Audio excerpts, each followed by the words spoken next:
Hampton to the Chargers, I immediately thought, oh, dear God, what is about to go out? What is about to shake in Los Angeles? Hampton, if you don't know, was a running back for the North Carolina Tar Heels. He played with Drake May 2 years ago, who's now the quarterback for the Patriots. Last year, he even increased his production as a running back in the ACC under the now coached by Bill Belichick, North Carolina Tar Heels. 3,000-plus rushing yards over the past couple of seasons.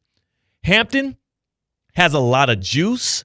Guys like Mike Clay, who do projections for ESPN, mostly for fantasy, but just in general to give the fans a good outlook on the season. He's claiming that Hampton could likely have a better rookie season with a run-heavy Chargers offense than Ashton Jeanty, Heisman finalist, what was that? What they get? The Raiders number 6 overall pick, Ashton Jeanty. He's saying that Hampton can outpace him in his rookie season based on what the Chargers have and based on what Jim Harbaugh and Greg Roman like to run out there in L.A.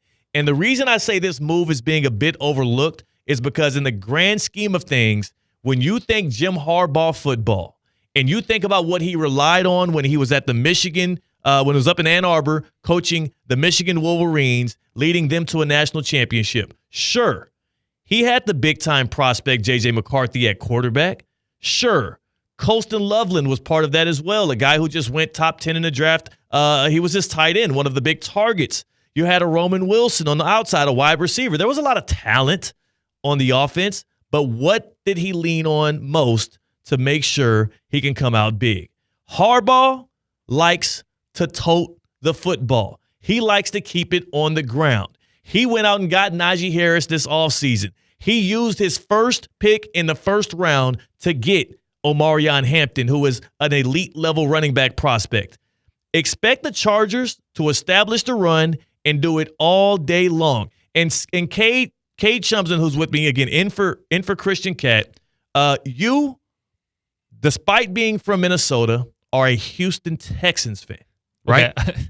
There is such a bad rep for me in the office. No, it's a good thing. It's not a bad thing. I'm not from Minnesota. Right. I bring up Minnesota because my dad's from there. Okay. I'm Florida born and raised, baby. Your family's from Minnesota. Yes. Your family's from Minnesota. I am Florida born and raised, and yes, I'm a Houston Texans fan. Okay, so you're a Texans fan, and so you know what this Chargers team is like in the postseason. What stood out to you most about that round one, the opening wild card game, Texans-Chargers, where the Texans win 32-12. What stood out to you most that was wrong with the Chargers? Count them. 1, 2, 3, 4 interceptions. 4 interceptions. By one Justin Herbert.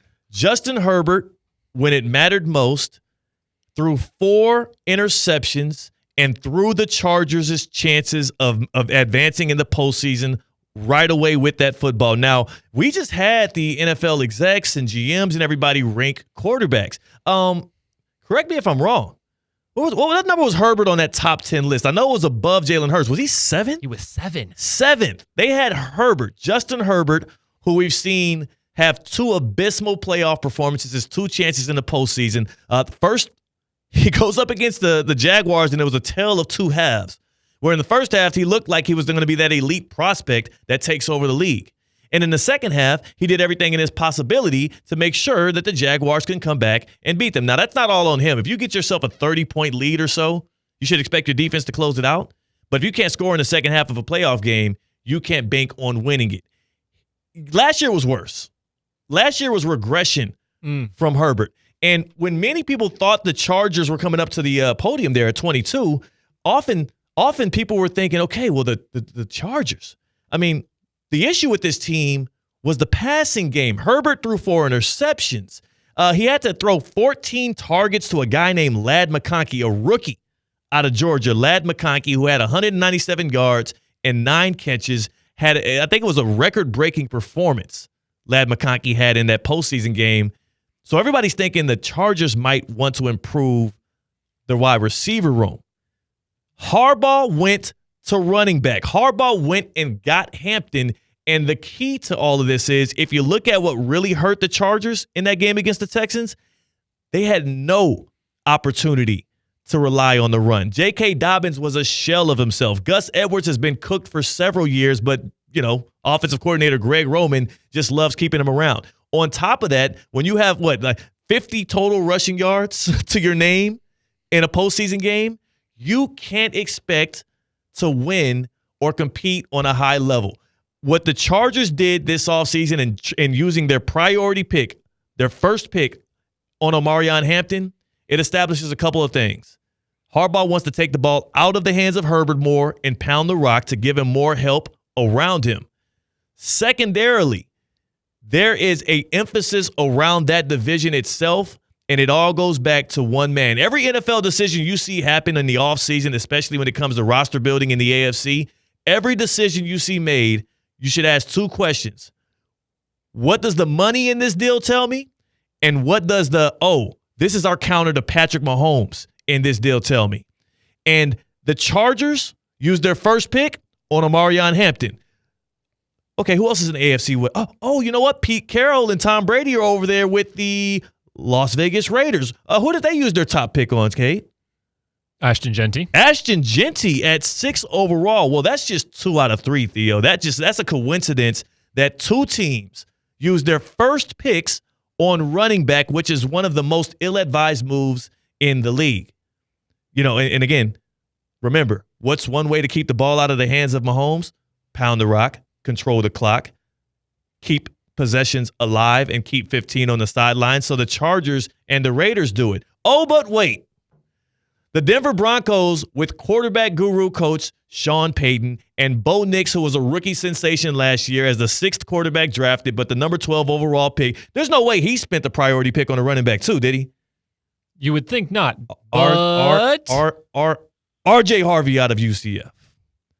So you're telling me that 3 of the 4 AFC West teams that all have to go up against Patrick Mahomes and the Chiefs are all emphasizing the run game, emphasizing how do we get our running back involved to keep possessions alive, to keep pounding the rock, to keep up with the trend in the league right now, where as much as we glorify the quarterback, the running back position and the run game has been emphasized at an all-time level. Last year, when you look at run rate above expectation, which grades out if it was a 50-50 chance for an offense, you're not leading in the game, there's not a situational thing, when it is evened out, are they running more or are they passing more? Last year, since they've been able to track that data, it was the most run-heavy year in the past 10 years.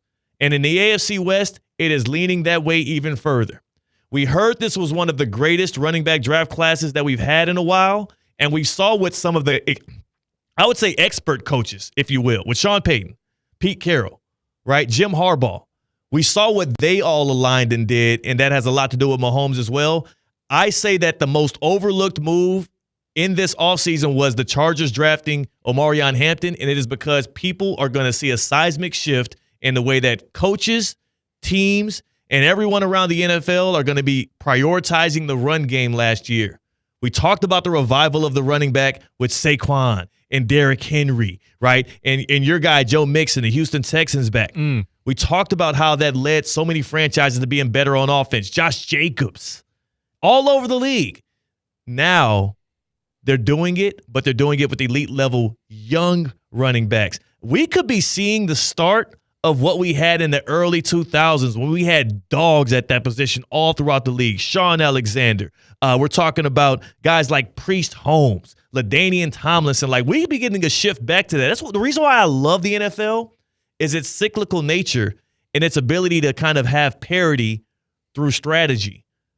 Expect a run-heavy NFL next season, and if you want to look at one move that's not getting enough attention, that is a very big highlight to that, it's Omarion Hampton being picked at 22 overall by that guy, Jim Harbaugh, who is expected to change those Chargers outcomes. Am I off base at this at all,